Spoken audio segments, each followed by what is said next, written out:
변호사를 선임해가지고요, 경찰 단계에서 본인의 억울함을 많이 얘기했습니다. 그럼에도 불구하고요, 그 변호사의 대처가 잘못됐기 때문에, 특히나 포인트로 잡아야 되는 부분을 잡지 못했기 때문에 억울한 상황임에도 불구하고 결국 검찰 송치가 됐습니다. 그런 상황에서 저희 법인을 선임하셨는데, 저희 법인은 이런 방법들을 통해서 그 억울함을 극복해서 추가 조사 한 번 없이 불기소로 사건을 종결했습니다. 오늘은 그 비법이 무엇인지, 어떻게 저희가 망가져가는 사건을 AS 해가지고 고쳐냈는지 설명드려보도록 하겠습니다.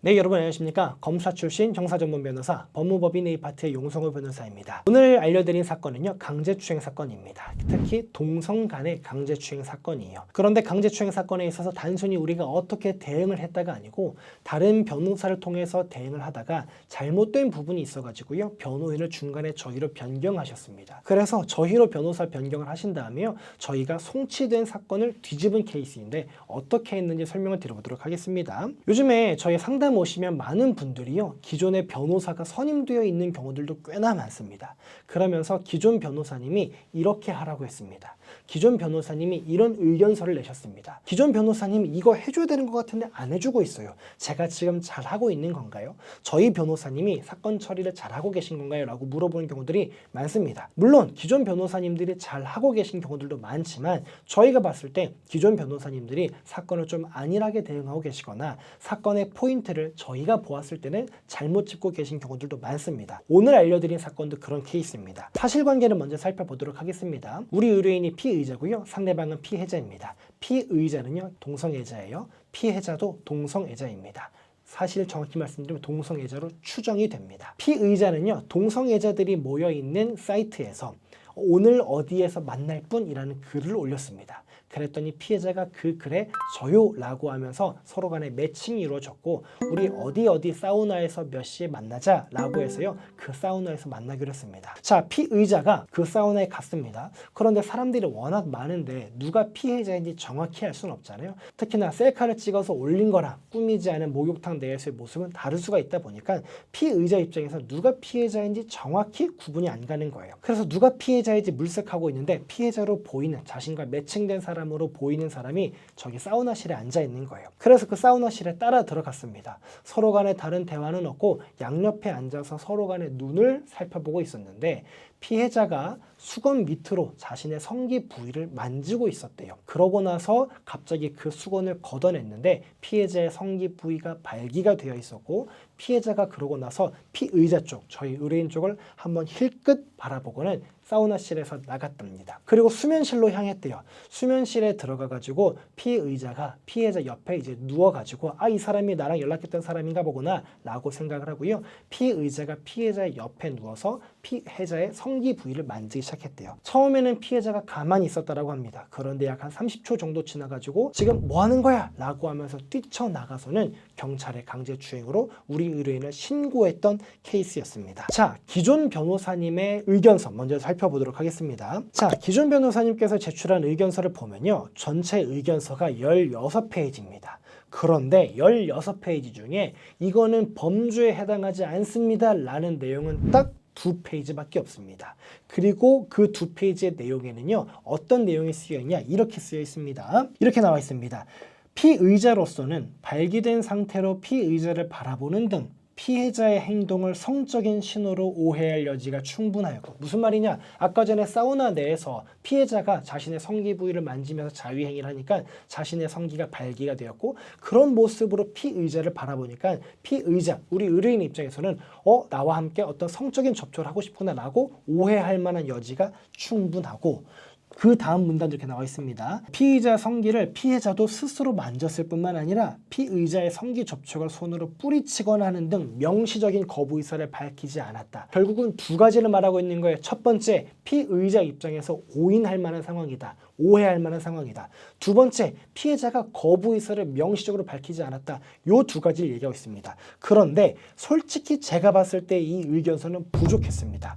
왜 그랬냐? 첫 번째, 오인했다라는 건요, 경찰은 그렇게 얘기합니다. 그래, 오인했다 쳐. 근데 그래서 잘했다는 거야? 아니, 피해자가 명시적으로 동의했어? 동의한 적 없잖아. 그러니까 그 설령 네가 오인을 했다고 하더라도 그건 잘못된 거야. 특히나 피해자가 옆에서 자신의 성기가 발기됐다라는 이유만으로 신체 접촉을 해도 된다라고 오인했다? 그 오인은 받아들이기 어렵다라고 수사기관은 충분히 생각할 수 있다라는 거고요. 두 번째는 뭐냐?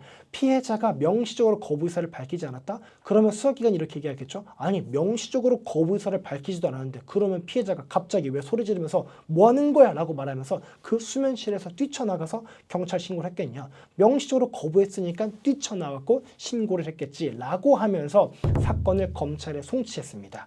이 의뢰인이요, 사건 내용과 그리고 기존 변호사님의 어떤 의견서 이런 것들을 가지고요, 여러 로펌들을 방문했다고 합니다.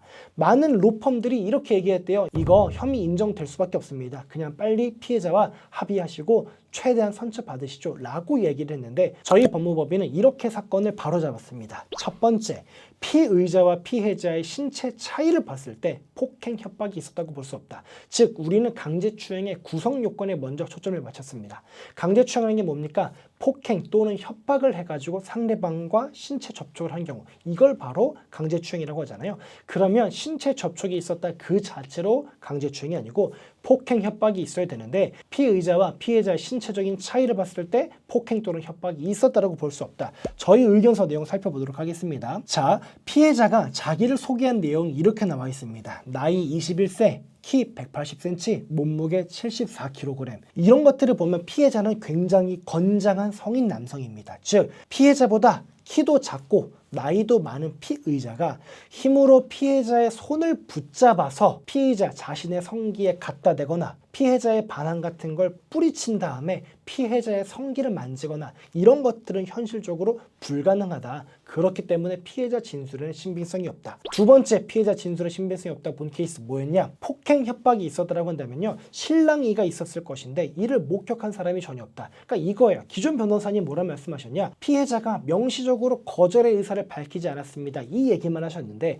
거기서 그쳐야 되는 게 아니라 거기는 수면실이었습니다. 피의자와 피해자 외에 다른 사람도 많이 자고 있었어요. 만약에 피해자가 정말 싫다라고 했으면 첫 신체 접촉이 있자마자 당신 지금 뭐냐? 라고 저항하거나 손을 뿌리치거나 하는 등의 행위가 있었을 것이고, 그럼에도 피의자가 상대방을 강제추행을 했다면 야 잠깐만 있어봐 라고 하면서 서로 실랑이가 있거나 몸싸움이 있거나 이런 어떤 소리들이 들렸을 텐데, 그 수면실에 자고 있던 모든 사람이 그런 실랑이를 전혀 듣지 못하고 마지막에 30초 1분 뒤에 피해자가 갑자기 지금 뭐 하는 겁니까? 라고 말하면서 현장에서 뛰쳐나가는 모습만 봤다라고 주장을 하고 있다는 겁니다. 오늘 영상 한번 정리해 보도록 하겠습니다. 성범죄 사건은요, 똑같은 내용을 어떻게 정리해 나가느냐, 또 구성 요건에 맞게 어떻게 의견서가 나가느냐에 따라 다르다라는 겁니다. 잘못했다 이렇게 볼 수는 없겠지만 기존 변호사님은요, 사실관계가 이렇습니다라는 거예요. 너무나 많은 양을 할애했습니다. 그리고 이게 범죄가 성립되지 않는다라는 거에 대해서는요, 피의자가 오해했을 수 있습니다. 오인했을 수 있습니다. 피해자가 명시적으로 거부하지 않았어요 라는 너무 간단한 내용만 해요. 즉 피해자가 아닌데요? 저는 거부했는데요? 아닌데요? 그거는 피의자가 스스로 오인한 거지 제가 오인하게 한 건 아니지 않습니까? 라는 피해자의 진술을 하나로 모두 다 깨져버릴 수밖에 없는 주장밖에 하지 않았다는 거예요. 그런데 저희는 그거를 받아서 피해자의 진술을 깨트릴 수 있는 그 신빙성을 낮추는 주장을 저희가 했고요. 그래서 피의자에 대한 추가 조사 없이 곧바로 불기소가 나왔던 케이스입니다. 여러분도 비슷한 사건으로 오해받고 있으시다면, 특히 변호사를 선임했다고 하더라도요, 기존 변호인의 잘못된 조력으로 인해서 혹은 안일한 조력으로 인해서 혹은 제대로 잘 조력해주고 있으시더라도 이게 옳게 가는지 모르겠어서 고통 중에 있으시다고 한다면요, 저에게 연락 주시기 바랍니다. 오늘 영상 시청해주셔서 감사합니다.